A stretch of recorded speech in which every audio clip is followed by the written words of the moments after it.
The morning sun cast long shadows across the military academy as Captain Sarah Martinez walked through the main gates for the first time. Her black boots clicked against the concrete with steady rhythm. She carried herself with the quiet confidence that came from years of military service. But there was something different about her that caught everyone's attention immediately. Burn scars traced along her left arm like a map of pain and survival. The marks continued up her neck, visible even above her crisp military collar. Some scars were thin lines while others formed patches of different colored skin. They told a story that Sarah rarely shared with anyone.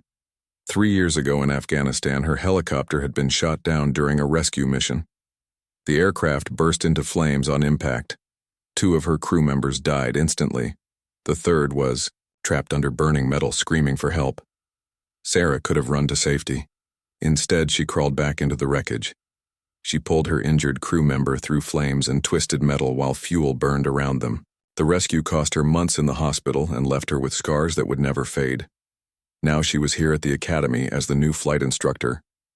Sarah had requested this assignment because she believed in training the next generation of military pilots. She wanted to teach them not just how to fly, but how to make the hard choices that real service demanded. The cadets gathered in small groups as she passed. Most of them whispered quietly and looked away when she glanced in their direction. Sarah was used to this reaction. She had learned to ignore the stares and focus on her work. But she also knew that earning respect here would take time. Among the cadets stood James Morrison, a young man who came from a wealthy military family. His father was a retired colonel who had secured James a spot at the academy through connections rather than merit. James had grown up believing that his family name made him special. He had never faced real hardship or learned the value of earning respect through actions. When James first saw Sarah, his reaction was different from the other cadets. While most showed uncomfortable silence or curiosity, James saw an opportunity. He had always established his dominance by finding weaknesses in others and exploiting them. The scars on Sarah's arm and neck looked like weakness to him. During the first week of classes, James began his campaign. It started small. When Sarah demonstrated flight procedures, James would make quiet comments to the cadets sitting near him. He called her damaged goods when he thought she could not hear.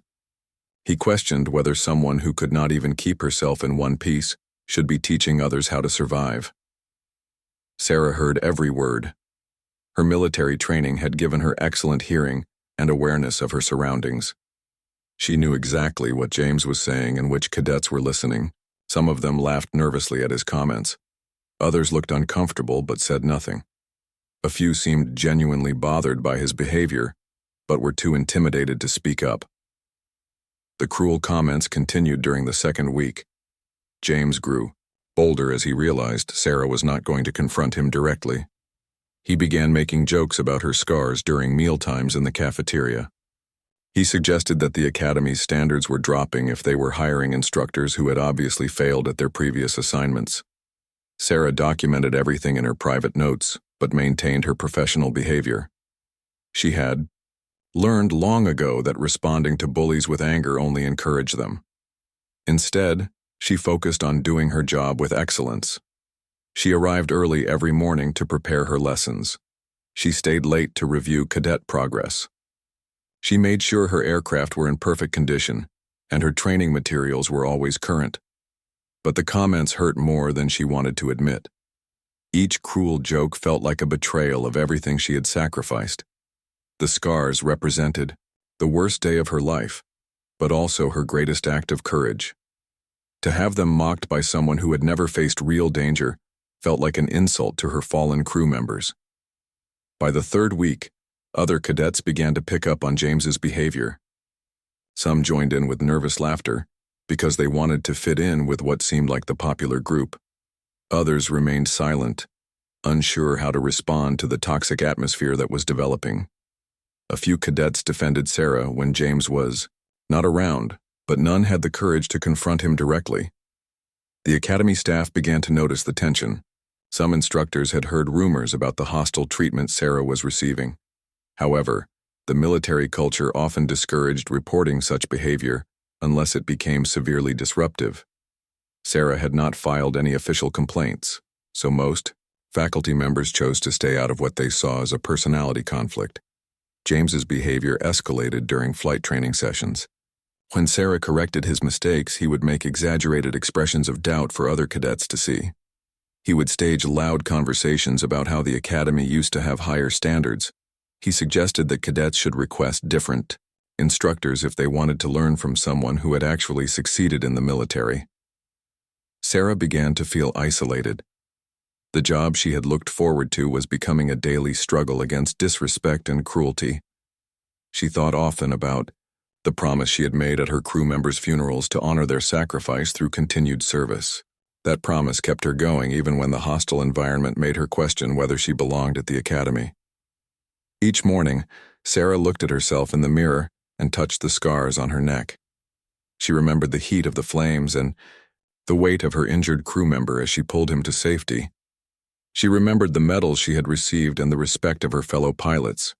Those memories gave her strength to face another day of James's cruelty. The other instructors began to notice that Sarah seemed more tired than usual. She smiled less and spoke only when necessary during faculty meetings. But she never complained or asked for help. Her military pride would not allow her to show weakness, even when the psychological pressure was becoming difficult to bear. As the fourth week began, Sarah made a decision. She would not let James's behavior drive her away from a job she loved. She would continue to serve with honor and dignity, no matter what cruel comments came her way. She believed that eventually, her competence and character would speak louder than any insults. 3 months had passed since Sarah arrived at the academy, and James Morrison's cruel behavior had only gotten worse. What started as whispered comments had turned into open disrespect that poisoned the atmosphere in every class. Sarah continued to maintain her professional dignity, but the constant harassment was wearing her down. Then came the announcement that changed everything. Commander Williams called an emergency assembly for all cadets and faculty. The auditorium buzzed with nervous energy as everyone wondered what could be so important.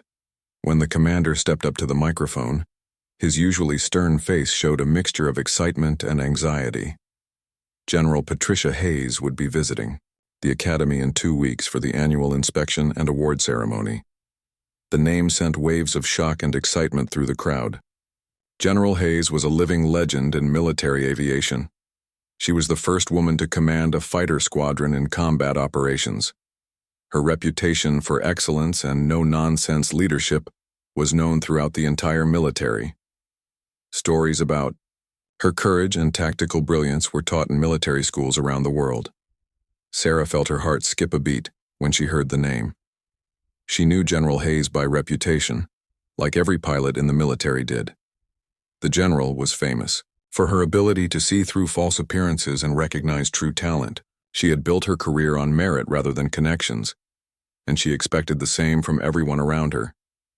James Morrison sat in the front row of the auditorium with his usual confident smirk, while other cadets looked nervous about the upcoming inspection.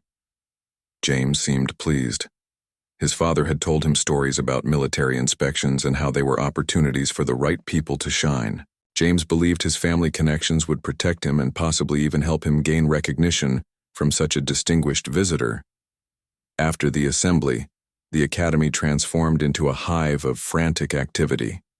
Faculty members began reviewing every aspect of their programs. Cadets spent extra hours studying and practicing. The maintenance crew worked overtime to ensure every building and aircraft was in perfect condition. Everyone understood that General Hayes's visit could make or break careers. James saw the general's upcoming visit as his biggest opportunity yet to undermine Sarah. He began spreading rumors among the cadets that having a damaged instructor would embarrass the academy in front of such an important visitor. He suggested that Sarah's obvious physical limitations would reflect poorly on the quality of training at the school. During lunch in the cafeteria, James spoke loudly enough for several tables to hear him. He told other cadets that they should be concerned about their future careers if they were associated with an instructor who clearly could not handle the demands of real military service. Some cadets nodded along with his comments while others looked uncomfortable but remained silent. Sarah overheard these conversations but chose not to respond directly. Instead, she threw herself into preparation for the general's visit with characteristic determination. She reviewed every aspect of her flight training curriculum, making sure each lesson plan was flawless. She inspected her aircraft multiple times, checking every system and component. She prepared detailed progress reports on each cadet, including honest assessments of their strengths and weaknesses. The other instructors noticed Sarah's increased dedication. She was already known for her thorough preparation, but now she was working even longer hours. Some of her colleagues tried to offer support, but Sarah politely declined help. She wanted to prove herself through her own efforts rather than relying on others. James continued his campaign against Sarah with growing boldness. He convinced several cadets to sign a petition requesting different flight instructors.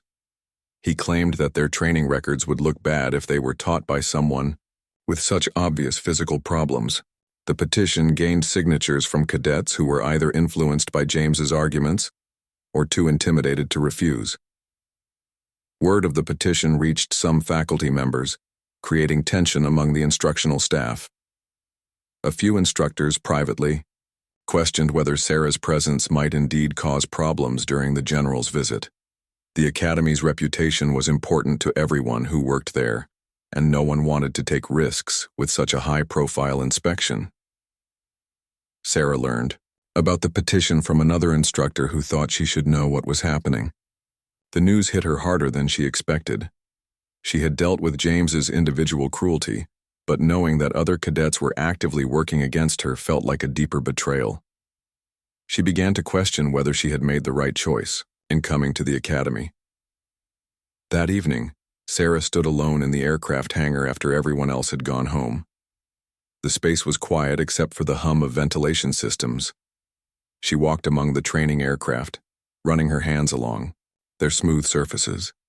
These machines represented everything she loved about flying and military service. They also reminded her of the helicopter that had crashed in Afghanistan, changing her life forever. As she touched her scars in the dim hangar lighting, Sarah thought about the men who had died in that crash. She remembered their families at the funerals and the promises she had made to honor their sacrifice through continued service.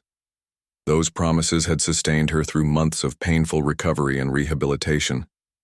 They had motivated her to request this teaching assignment despite knowing it would be challenging. The general's visit was now just 10 days away. James's campaign against Sarah had reached a fever pitch, with more cadets either joining his cause or remaining silent in fear. The academy administration was growing nervous about any potential problems during the inspection. Sarah felt more isolated than ever, but she refused to give up. She made a decision that night in the hangar. Whatever happened during General Hayes's visit, Sarah would face it with the same courage that had carried her through that burning helicopter in Afghanistan. She would not let fear or cruelty drive her away from a job she believed in. She would continue to serve with honor, regardless of the personal cost. The next morning, Sarah arrived at work earlier than usual and began her preparations with renewed focus. She had 10 days to ensure that her program would shine during the inspection.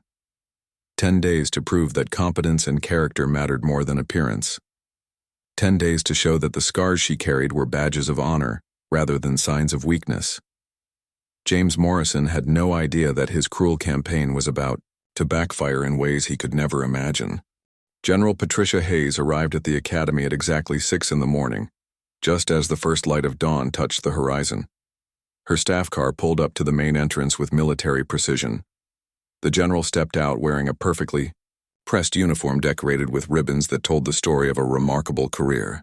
She was shorter than many people expected, but her sharp eyes and confident bearing left no doubt about her authority. Commander Williams waited at the entrance with several senior staff members. They had rehearsed this moment multiple times, but everyone still felt nervous. General Hayes had a reputation for seeing things that others missed. Her inspections were thorough and unpredictable. She never followed the planned schedule exactly, preferring to make her own observations rather than see only what people wanted to show her. After brief introductions, the general declined the offered tour of administrative offices. Instead, she announced that she wanted to observe actual training sessions without advance notice. This request sent waves of panic through the academy staff, but General Hayes was already walking toward the flight training facilities. Sarah Martinez was conducting her advanced maneuvering class when the general appeared at the flight line. Sarah had arrived extra early that morning to ensure everything was perfect. Her aircraft were spotless and fully fueled. Her lesson plans were detailed and current. She had reviewed each cadet's progress and prepared individual feedback for their performance. James Morrison had been assigned to Sarah's class that morning, much to his delight. He saw this as his perfect opportunity to demonstrate Sarah's inadequacy in front of the most important visitor the academy had seen in years. James had even practiced his questions and comments the night before, planning exactly how to undermine Sarah's authority. When General Hayes appeared at the edge of the training area, James felt a surge of excitement. He positioned himself prominently, where the general could easily see him. As Sarah began briefing the cadets on complex aerial maneuvers, James prepared to execute his plan. Sarah was explaining the physics behind high-speed turns when James raised his hand with theatrical emphasis. The other cadets looked uncomfortable, sensing that something unpleasant was about to happen. Sarah acknowledged him professionally, despite knowing that his question would likely be designed to embarrass her. James stood up and spoke loud enough for General Hayes to hear clearly. He questioned whether someone with physical limitations could really understand the demands of advanced combat flying. He suggested that the maneuvers Sarah was teaching might be outdated because she obviously had not been able to perform them successfully in real combat situations. The other cadets shifted uncomfortably in their seats. Some looked embarrassed by James's behavior, while others seemed uncertain how to react. A few cadets who had been influenced by James's previous campaigns nodded along, but most recognized that his comments had crossed a line of basic respect. Sarah felt her face grow warm, but she maintained her composure with years of military discipline. She calmly redirected the conversation back to the lesson, explaining that the maneuvers were based on current tactical doctrine and proven combat effectiveness. She then demonstrated the techniques with precision that left no room for questioning. Her expertise. General Hayes watched the entire exchange with intense focus. She observed not just what James said, but how he said it. She noticed his theatrical gestures and the way he played to what he assumed was an audience. More importantly, she watched how the other cadets reacted. Some cringed at his disrespect, others looked uncertain, and a few seemed genuinely disturbed by his behavior. But the general paid closest attention to Sarah's response. She watched how the instructor maintained her professionalism despite obvious provocation. She observed Sarah's technical competence as she demonstrated complex flight maneuvers. She noted the detailed lesson plans and the careful attention Sarah paid to each cadet's individual progress. After the flight session ended, General Hayes requested private meetings with several cadets. James was among the first ones called. He entered the meeting room with confidence, expecting praise for his bold questions about instructor quality. Instead, he found himself facing a general whose expression was completely unreadable. General Hayes asked James about his observations of the training program. James eagerly shared his concerns about having an instructor with obvious physical limitations. He suggested that the academy's reputation might suffer if visitors saw instructors who had clearly failed in previous assignments. The general listened without comment, taking notes that made James increasingly nervous. When he finished speaking, she asked him about his own flight performance and training progress. James realized uncomfortably that his academic and practical scores were barely passing, despite his confident attitude. That afternoon, General Hayes requested access to instructor personnel files. The academy's administrative staff quickly provided everything she asked for, including service records, commendations, and performance evaluations. The general spent hours reviewing the documents, in private, paying particular attention to combat records and decorations. Sarah's file was substantial. It contained multiple commendations for exceptional performance, including detailed accounts of her actions in Afghanistan. The report of her helicopter rescue mission was particularly comprehensive, describing how she had saved her crew members' life at great personal risk. The file also included her medical records from the extensive treatment she had received for her burn injuries. General Hayes also requested the Academy's incident reports and disciplinary records. She wanted to understand any patterns of behavior or ongoing issues that might affect the quality of training. The staff provided these documents reluctantly, knowing that any problems would reflect poorly on their leadership. That evening, the general attended the scheduled faculty dinner. The atmosphere was tense as instructors wondered what observations she had made during her first day. General Hayes moved through the room with practiced ease, engaging different faculty members in conversation. When she approached Sarah, the general's manner was warm but professional. She asked about Sarah's teaching philosophy and her thoughts on current military aviation training. Sarah spoke passionately about preparing cadets for the realities of service, emphasizing the importance of building character alongside technical skills. General Hayes asked follow-up questions that revealed her deep understanding of both military operations and human nature. She wanted to know how Sarah handled difficult cadets and what she thought were the biggest challenges facing new military pilots. Sarah answered honestly, discussing the need for resilience and the importance of learning from failure. As the evening progressed, other faculty members noticed that General Hayes seemed particularly interested in Sarah's perspectives.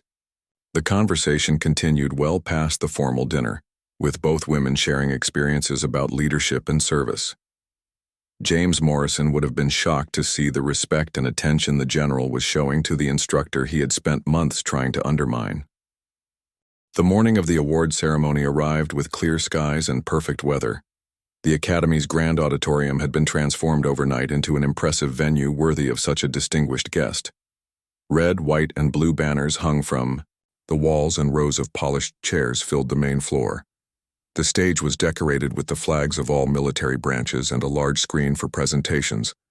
Hundreds of people filled the auditorium by 8 in the morning. Cadets sat in precise formations wearing their dress uniforms, which had been pressed and inspected multiple times. Faculty members occupied reserved sections, while visiting family members and distinguished guests filled the remaining seats. The atmosphere buzzed with excitement and nervous energy. James Morrison had positioned himself in the third row, directly in the center where he would be easily visible from the stage. He wore his dress uniform with obvious pride, checking his appearance repeatedly in his phone's camera. His hair was perfectly styled and his shoes gleamed like mirrors. James had spent the previous evening convinced that his family connections and his bold questioning of Sarah Martinez had secured his standing with the Academy leadership. Several cadets who had supported James's campaign against Sarah sat nearby.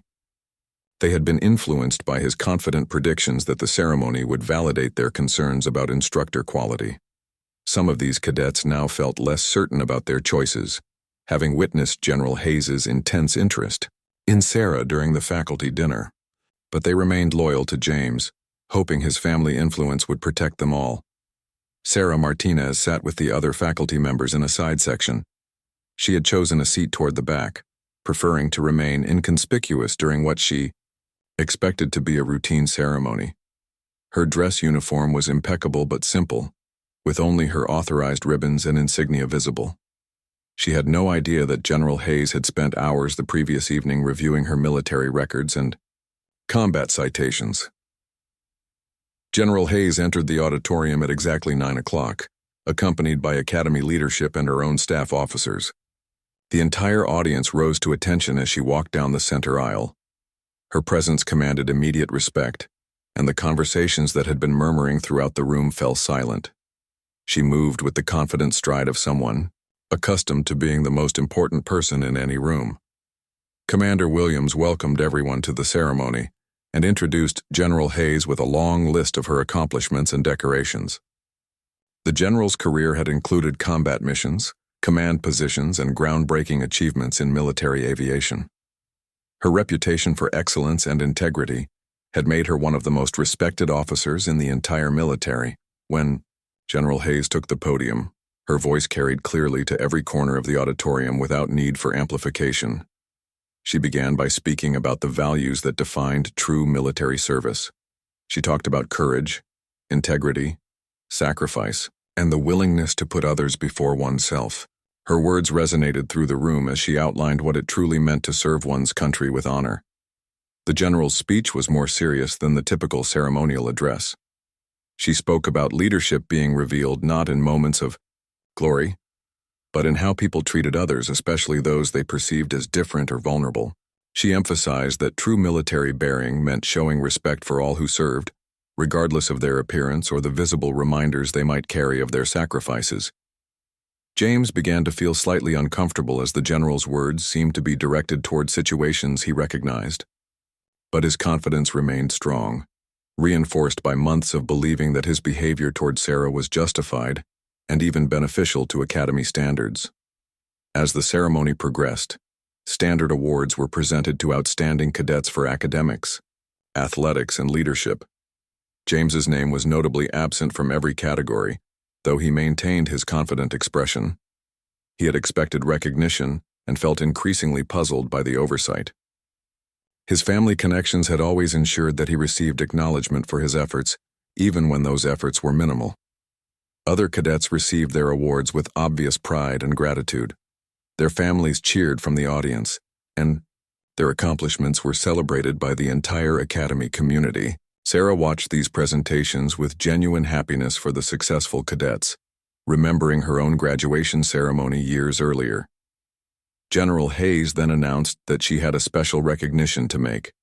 This had not been planned in the official ceremony program, but she felt compelled to address something important based on her observations during the visit. The unexpected announcement created a ripple of curiosity and tension throughout the auditorium. The general's expression grew more serious as she looked out over the assembled cadets and faculty.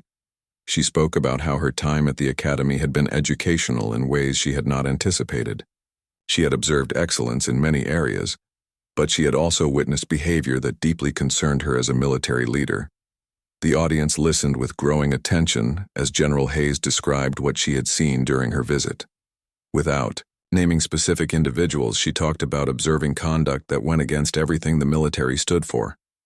She mentioned witnessing disrespect toward a fellow service member based on physical appearance rather than character or competence. James Morrison's confident expression began to crack as he realized the general might be describing his actions toward Sarah. The other cadets around him started to shift uncomfortably, beginning to understand that they might have allied themselves with behavior that this legendary general found unacceptable. The weight of potential consequences began to settle over them like a dark cloud. General Hayes continued speaking about the toxic behavior she had witnessed. She described how some individuals had failed to recognize heroism when it stood directly in front of them. Her voice grew stronger as she prepared to reveal information that would change everything the audience thought they knew about their flight instructor. The tension in the auditorium became almost unbearable as everyone waited to learn what the general would reveal next. James Morrison sat frozen in his seat, finally beginning to understand that his months of cruel behavior might have terrible consequences that his family connections could not protect him from. General Hayes paused for a long moment, letting the tension build throughout the auditorium. Her eyes swept across the assembled crowd, taking in the nervous faces of cadets and faculty members who were beginning to understand that something significant was about to happen. The silence was so complete that people could hear their own heartbeats.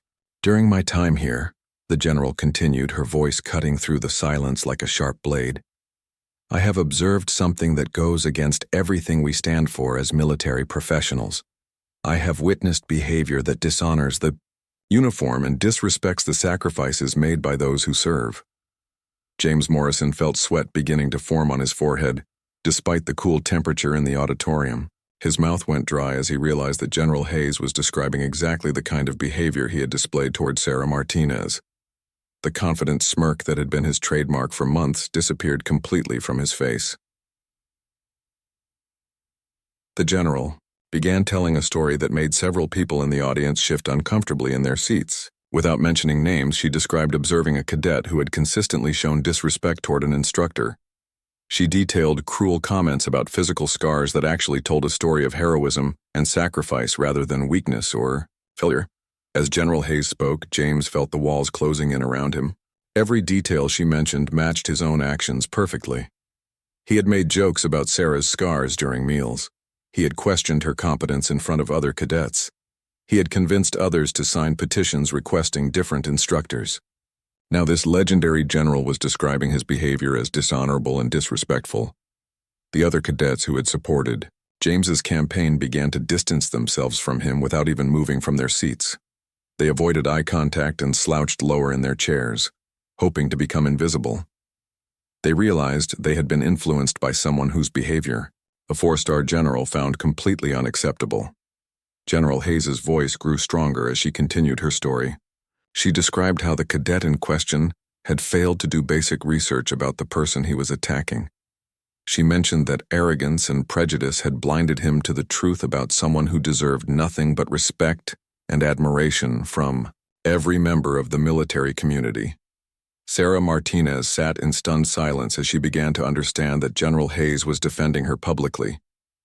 For months she had endured cruel comments and disrespectful treatment while maintaining her professional dignity. She had never expected anyone to notice her struggle, much less address it at such a high-profile event. What this cadet failed to understand, General Hayes continued, her voice now filled with authority and conviction, is that those scars belong to someone I know very well, someone whose call sign became legend in our community 3 years ago. The entire auditorium held its breath as the general prepared to reveal information that would change everything. James Morrison sat completely frozen, his face drained of all color as the magnitude of his ignorance and cruelty became clear. He had spent months ridiculing someone without bothering to learn anything about their background or service record. General Hayes turned toward the faculty section where Sarah was sitting. Her voice filled with respect and admiration as she spoke the words that would shatter James's world completely. Captain Martinez, or as she was known during her service in Afghanistan, call sign Phoenix, the pilot who rose from the flames of a burning helicopter after pulling her crew to safety under enemy fire, the recipient of the Distinguished Flying Cross, the Purple Heart, and the Bronze Star for valor. The auditorium erupted in gasps and murmurs as the truth hit the audience like a thunderbolt. Sarah Martinez was not just any flight instructor. She was a decorated war hero whose courage and sacrifice had earned recognition from the highest levels of military command. The scars that James had mocked were proof of her willingness to risk everything to save the lives of her fellow service members. James Morrison felt like he was going to be sick. The room seemed to spin around him as he realized he had spent months publicly humiliating someone who embodied everything he claimed to respect about military service. His cruel jokes had targeted a woman who had literally walked through fire to save her comrades. His arrogant comments had insulted someone whose bravery was legendary among military pilots. General Hayes called Sarah to the stage, and the entire auditorium rose in a thunderous standing ovation. Sarah walked to the podium with quiet dignity, still processing the surreal moment of having her story told by one of the most respected generals in the military. The applause seemed to last forever, with cadets and faculty showing the respect that should have been given from her first day at the academy. The general shook Sarah's hand and spoke briefly about her service and her dedication to training the next generation of military aviators. She thanked Sarah publicly for her sacrifice and her continued commitment to excellence in military education. The audience listened with rapt attention, finally understanding the true character of the woman they had watched being bullied for months. As Sarah returned to her seat, James Morrison remained frozen in his chair. He could not bring himself to clap or stand with the rest of the audience. The other cadets who had supported his campaign looked equally devastated, realizing they had participated in dishonoring a genuine American hero. In the days following the ceremony, James faced disciplinary action that effectively ended his military career before it truly began. His family connections could not protect him from the consequences of publicly disrespecting a decorated combat veteran. He was dismissed from the academy with a permanent record that would prevent him from ever serving in any branch of the military.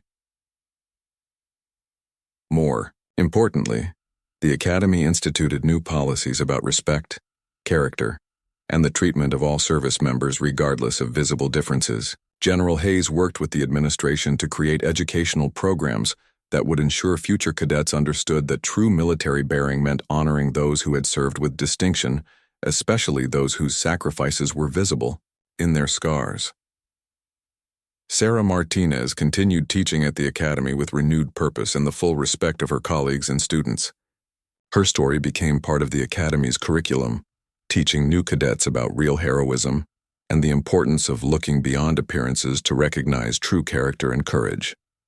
James Morrison learned too late that respect must be earned through actions rather than inherited through family names, and that true strength is often found in those who bear the visible marks of their sacrifices for others.